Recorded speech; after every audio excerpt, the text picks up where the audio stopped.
syempre, no matter how hard you explain the technicalities of how it was spent, the fund, naku, napakalinaw na nga niyan eh. Pero ano ang pilit nilang inilalabas? Ayun yung masakit ka, Eric, dito eh, di ba? The fact na Vice President yan, ang pinakamatindi niyan kaya, Eric, yung kanilang pilit na pagpapalabas ng 11 days na isinusulong na alam naman mismo ni Senador Risa Ontiveros yan. Alam niya na it was 90 days. But she keep on pushing that 11 days to make some propagandas na naman. Together, ito pa ang masaklap ka, Eric, di ba? Nakita natin dito na ang minority, I don't know, para sa akin to, at majority, nagkasundo sila. Nagkasanib pwersa. Nagsanib pwersa ka, Eric. Tapos, especially, nakita natin na ganun pagsusulong yung inilabas nga ng isang media outfit na ito, pagtingin mo, paglatag sa kanyang balita, makita mo, alam mo, sino mga nagsalita sa balitang kanilang inilabas nitong media outfit na ito. Sino, Brother Franco? Si Raul Manuel, Ayun, CPP Operative. Arlene Brosas, CPP Operative. kompleto, nakalatag, Franz yung tatlo. CPP And Franz Operative. Castro. And they were given Capital unlimited... A, Bakit yan. daw siya ang silang nasa center stage? And they were given unlimited time of coverage. Yan. At paulit-ulit ang pagtatanong. Yun ka, At Eric. sinagot na ayaw tanggapin. Walang naririnig So yung mga... question of decorum yun. Question na pwede ba patayan na natin ang microphone ito? So, bakit nangyari yon? Kasi hinayaan, sinadya, at pinagplanuhan.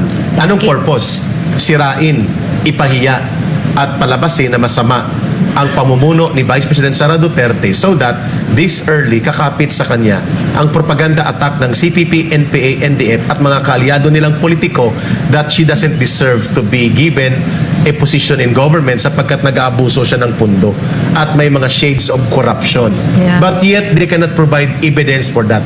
Puro haka-haka, puro Yes, panunulsol, insinuations. puro pangintriga, at puro mga insinuations devoid of any evidence. Yeah. So malinaw, Brother Franco, yung binabanggit mo ninyo ni Miss Ina, ano ang layunin nito? Ang layunin nito ay hatiin po ang pagkakaisa ng Pangulo at Vice Presidente at intrigahin sila. In that way, mapapahina nila ang buong pamunuan ng gobyerno, lalo na kung magbabangayan at magbanggaan si Vice President Sara Duterte at Pangulong Bongbong Marcos Jr. Kaninong advantage po yon?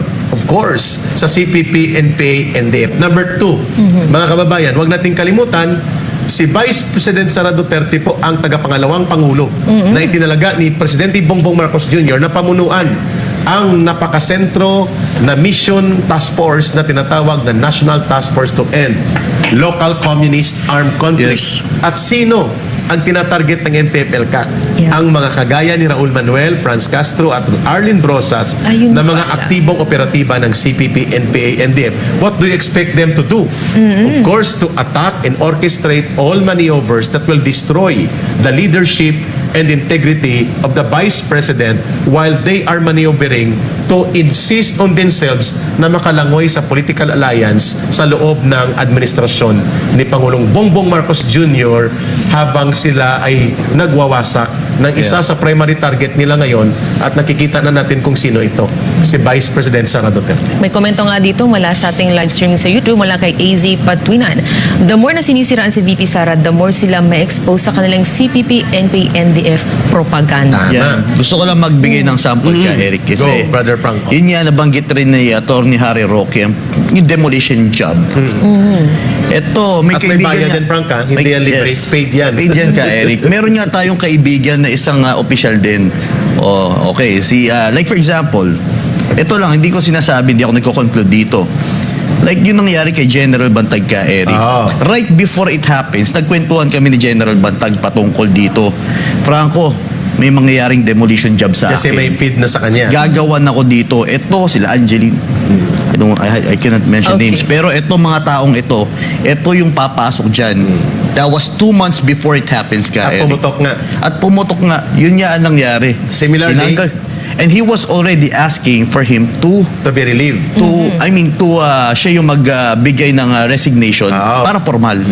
And yet, nangyari, kinondisyon ang publiko na masama ang kanyang mga lahat ng ginawa sa loob ng New Bilibid prisons para ma-demolish ang kanyang integrity. Yun ang demolition job ka, Eric. Exactly. Na hindi natin inaasahan. Na nangyari din na huwag kay- nilang gagawin dito. Kay Inday Sara. Ito nga sabi ni Aso, malinaw naman talaga na effective ang trabaho ni VP na tamang ginagawa niya. Kaya Ayan. trial through Ayan. publicity, di kasi nila kayang patumbahin.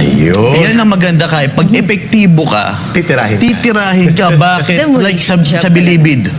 Ano ba nangyari sa Bilibid nun? Ako, labas-pasok ako sa maximum security compound. Lahat yun, sinusuong ko. Mula sa lugar kung saan nandun yung mga Chinese drug lords. Yung mga top Labas-pasok. high security risk ng Yes. mga prisoners. Pinapakita natin dito ka, Eric, sa media. Wala tayong itinatago patungkol sa Bilibid. Lahat, pati pagdemolisyon sa lahat ng mga kubol. Ipinakita natin yan ka, Eric. Hindi ako magkwe-question kung bakit ngayon ay wala ng ganyan nangyayari ka, Eric. Sapagkat may mga nangyari na hindi na may paliwanag ng bagong leadership. At dati ay hindi nangyayari yan sa panahon ni General Bantag. But of course, another issue din Yeah. kung paano sasagutin ni General Bantag ang mga kasong isinampas Yeah. sa kanya. O yun, isa Pero pa yun. agree ako sa punto ni Brother Franco that on the ground, makikita at mararamdaman mo ang pag-operate ng black PR operations or black publicity operations against sa isang opisyal kagaya ni General Bantag noon na napuruhan ng tudo. And now, ito naman, ang kay Inday Sara Duterte, I think, hindi naman ipinanganak 50 years ago ang mga Pilipino para Yeah. hindi nila maintindihan ito. Correct. The people are aware, they are conscious, and they are observing kung anong nangyayari. Tinolerate, pinabayaan, at ginamit na attack dogs ng ilang mga politikong may ibang interes laban kay Sara Duterte. At kasama na dyan ang mga oposisyon at sabi nga ni Secretary Harry Roque, pati siguro mga unit team namin na kasamaan sumakay dito. Yeah. Sapagkat ginamit ang oportunidad na ipahiya ang Vice Presidente at atakihin on a nationwide coverage of all media at upang ito ay hindi mahalata na sila, ang ginamit nila instrumento na talagang galit kay Sara Duterte at sa mga Duterte. At ayan ay walang iba kundi ang mga CPP, NPA, NDF operatives. There's a comment here ka, Eric, Go. mula kay Noe Noble. Ka, Eric, sa tingin ko, pagdating sa confidential fund, magbibigay si BBM, di ko lang maintindihan bakit yan ang aksyon ni Speaker. Kung politika ang dahilan, walang makakatalo kay Sara sa 2028. Agree. That's a very good observation. Yeah. The President may be silent dito sa debate because he respects the separation Yeah. of powers That's right. between the executive and Yeah. Congress. Pero nakita natin, no less than ang kanyang executive secretary at budget secretary ang nagtanggol doon sa kawastuhan at sa maayos na pagpapatupad ng i-download na 125 million. So kung si Pangulong Bongbong Marcos Jr. ay walang pagtitiwala kay Inday Sara Duterte, Brother Franco, hindi magsasalita ang kanyang executive secretary at ang kanyang budget secretary in favor sa paglilinaw na tama at maayos ang paggamit ng 125 million pesos at Yeah. naaayon sa batas. Sapagkat naniniwala si Pangulong Bongbong Marcos Jr. that Sara Duterte is on the high integrity pagdating po sa kanyang paglilingkod sa opisina na pagmamay-ari ng pamahalaan. At wala siyang record na ganito kahit siya ay naging mayor sa isang napakalaking syudad. Pangalawa, malinaw po mga kababayan that no less than Teddy Casino ang ngiting aso it was already a third meeting pala. May mga back channel meetings daw sila kay Speaker Romualdez at sa Speaker, iba yeah. pang leaders ng House. Ganun ba? And it was a formal delegated meeting or delegation meeting na nagniting aso si Teddy Casino sa harap ng kamera at kanyang pinos na they are daw sectoral representatives lobbying sa kay Speaker Martin Romualdez na tanggalan ng confidential fund and intelligence fund ang mga sangay ng ahensya ng gobyerno at i-realign papunta daw sa DSWD, Agriculture, West Philippine Sea, etc. etc. Yun ay mga gimmick na lang. Ibig sabihin, hinog na ang pakikipagsabwata ng CPP, NPA, NDF through their party list operatives dito sa pamunuan ng House of Representatives. We hope na hindi ganyan din ang kanilang naging diskarte sa pag-infiltrate ng alliance nila sa level ng Senado sapagkat wala pang 2 oras na nagdeklara na tanggalan ng confidential fund at i-realign ang Office of the Vice President at ang DepEd Secretary na hawak ni Vice President Sara Duterte. 2 hours also nakalipas ang balita, nagpahayag na rin si Senate President Mig Subiri na ganun din ang gagawin nila sa Senado. Obvious ba? Lahat ng ito ay isang planado at isang Yes. grand design to destroy the image of the Vice President, so intrigues and sabotage the strong political alliance and cooperation na na-establish sa pagitan ng Presidente at ng Vice Presidente, at to whose advantage ito? Primarily, advantage ito ng CPP, NPA, NDF. Yes, one last na lang comment for this next news. So, iba naman yung kanya nakita, Ka Eric, mula kay Rafael Javier. Ka Eric, good morning. Let's look the other way around. Hinayaan ni Speaker na magngaw yung 3 kamatayan para malantad sila.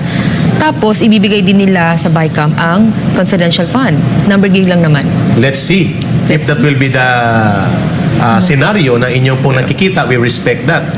But this early, for a leader of the government, number 4 siya sa pinakamataas. Yeah. Presidente, Vice Presidente, Senate President, Speaker of the House, then Supreme Court Chief Justice. Number 4 siya na pwedeng pumalit along the line of succession sa konstitusyon.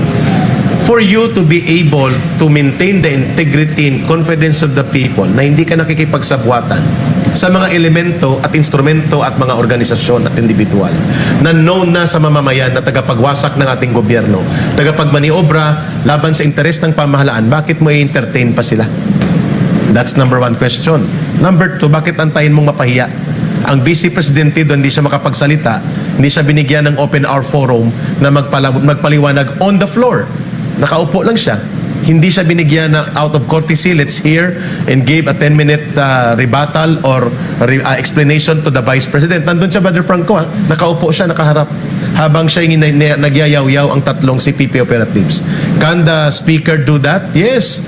As the leader of the House, I enjoin my colleagues to give a courtesy response to the Vice President to explain right before the nation, this is now the opportunity. Bakit hindi ginawa yon?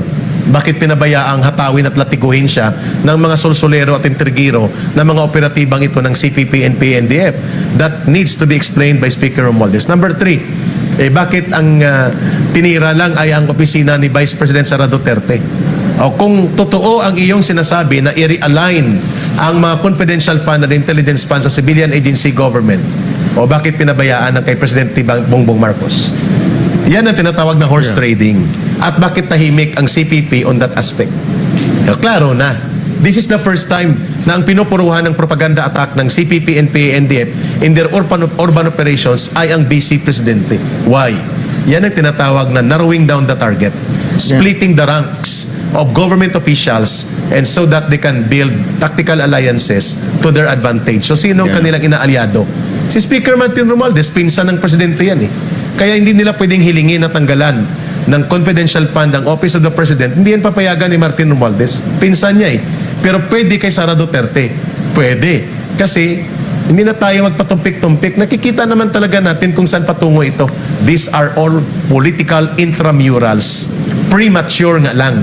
Kasi ang mamamayan ay nag-o-observe. Alam nila na ito ay mga gimmick at diskarte sa politika.